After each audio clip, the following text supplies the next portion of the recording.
As the sharpest among you may have already realized, you are going to see this thumbnail pop up numerous times during this event. And obviously once Riser comes out.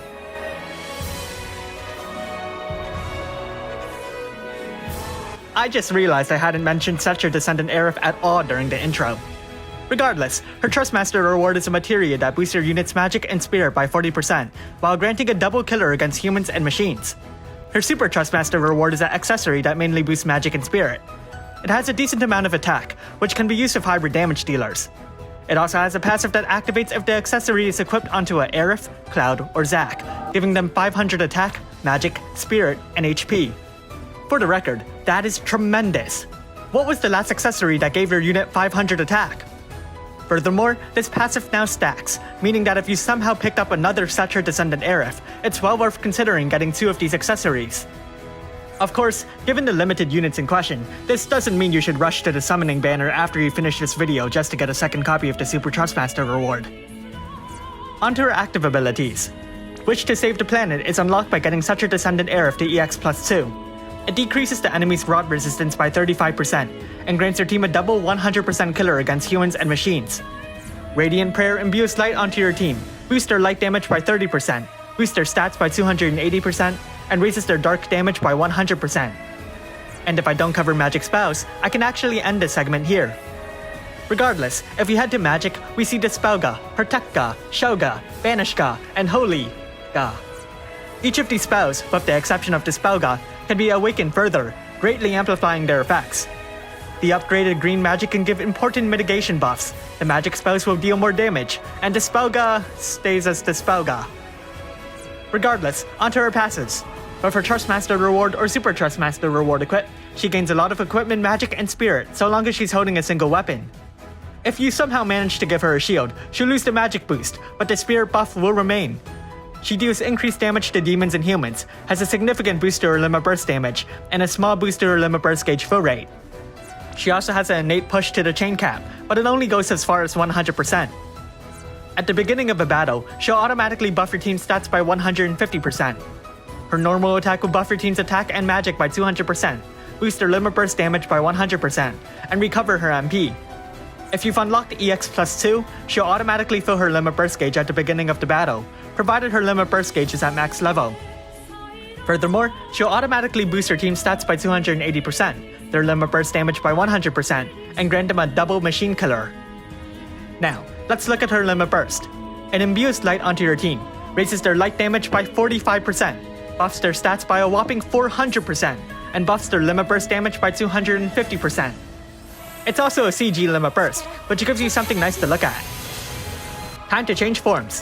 Cetra Descendant Aerith has a true Brave Shift, which has no limitations whatsoever.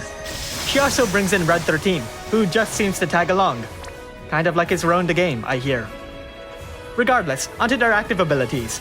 Flame Fang is a self-chaining fire attack that scales off their magic.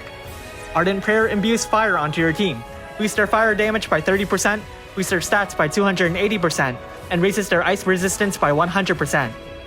If you look at their magic, we see that Aerith has forgotten how to cast Banishga and Holy, though she retains the important support spells.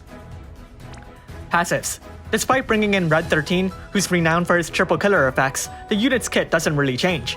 Their magic does receive more focus though. Onto their limit burst. It's a self-chaining fire tag attack which also boosts their team stats by 400% and busts their limit burst damage by 250%. Unfortunately, it's not a CG limit burst, so it's clearly worthless. Let's rank Brave abilities. Prioritize Radiant Prayer and Ardent Prayer to raise the elemental resistance, and then Flame Fang for its damage. Nothing else really changes as you level them up, but their effects are nonetheless important. Generally, here I'd make a damage rotation. Cetra Descendant Aerith can become the best magic damage dealer in the game. Interestingly, this isn't thanks to Red 13, but from Holy. For the record, the magic spell scales off her MP and Spirit, so you actually want to focus on her MP if you want to raise her damage. Which is weird, I know. When was the last time you had to think about MP? Of course, you want to avoid tunnel vision on MP. Make sure to pay attention to the other critical bonuses. Finally, Aerith's stats aren't enough to let her skyrocket past the competition. She also needs someone to cast Reflect, and then bounce the spell onto the enemy. You can watch the Pure-Hearted VV review video for more information on that. So how good is Cetra Descendant Aerith? Easy, she's fantastic. Though she doesn't introduce anything new, she is several orders of magnitude better than many other units of similar abilities. Her Limit Burst light amplification buff cement her as the best light support unit in the game. And even if you don't need light, 400% general stat buffs and a 250% Limit Burst damage buff is nothing to scoff at either. And of course, we can't just ignore her support magic. Her fire support isn't as good as her light potential, but it's still very impressive, clocking in with a 30% fire amplification buff. Unfortunately, neither form has an elemental impero, but their support effects are so significant that it more than makes up for it. Still, your team will see their full potential if one member brings the impero, so try not to forget about that. Now, let's introduce a new segment, EX2, name pending, suggestions appreciated. Here we ask an important question. Will the unit need further EX awakenings? A unit's Brave Shift almost always unlocks a very important kit, so that goes without saying. But with additional items locked behind further EX awakenings, players are incentivized to train their resources. Obviously, this has a limit. So, is Cetra Descendent Aerith's EX plus 2 really worth it? The short answer is yes. In case you haven't decided to get her Super Trustmaster reward already, you can rest assured that the unlockable active ability, a Rod Impero, is a significant debuff that makes the extra EX awakenings well worth the cost. Rods are one of the most common weapons, especially among magic damage dealers, and reflecting that, the game has a bountiful amount of strong rods and stronger users. The unlockable passives are also pretty significant, especially if you wish to clear battles quickly. Instant access to her Limit Burst can be critical, and the Machine Killer... well, to be fair, that one's pretty niche. But still, the other abilities and her Super Trustmaster reward more than make up for this. But what about EX plus 3? That's where the mountain slope becomes a straight up wall.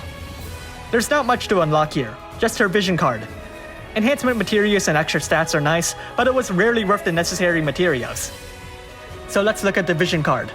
First off, it's maxed out at level 1, which is great, but it also makes the extra enhancement materials feel like a sarcastic gift. However, its first ability already stands out, as it grants a 50% boost to your unit's Limit Burst damage. While it's not the first vision card that features a Limit Burst damage buff, it is the first that applies it to any Neo Vision unit.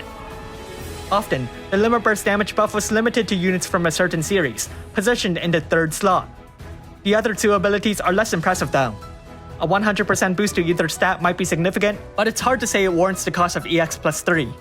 Furthermore, the Spirit stat generally isn't used by many Limit Burst damage dealers, and the magic boost is useless for anyone that isn't from Final Fantasy VII.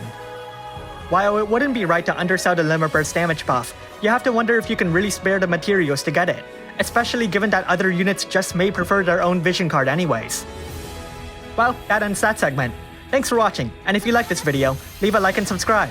Comment below if you plan to get Cetra Descendant Aerith's vision card, or if you plan to save your resources for someone else. I personally don't plan to reach for her vision card, though I will be aiming for EX plus 2. Thanks to the fact that I shouldn't have to spend to get them.